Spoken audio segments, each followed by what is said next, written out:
দিয়ে ফেলেছি এটা আমরা দাবি করব না, কিন্তু টিম 24/7 কাজ করেছে, রাতভর কাজ করে এই সমস্যাগুলোর সমাধান করেছে। এই মুহূর্তে এনএআইআর সচল আছে। যেহেতু আমাদের প্রতিশ্রুতি ছিল যে আমরা শুল্ক কমাতে সক্ষম হলে আমরা এনএআইআর চালু করব, যেহেতু আমরা শুল্ক কমাতে পেরেছি সেজন্য এখন থেকে এনএআইআর চালু থাকবে।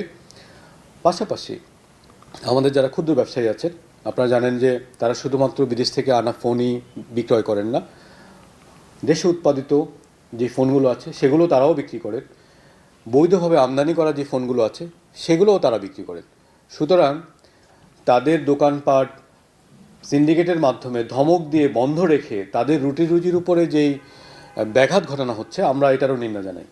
আমরা চাচ্ছি যেহেতু আমদানিতে শুল্ক কমে গেছে, সেজন্য সন্ত্রাসী ঘটনার মাধ্যমে তাদের দোকানপাট খোলায় যাতে কেউ বাধা না দেয়।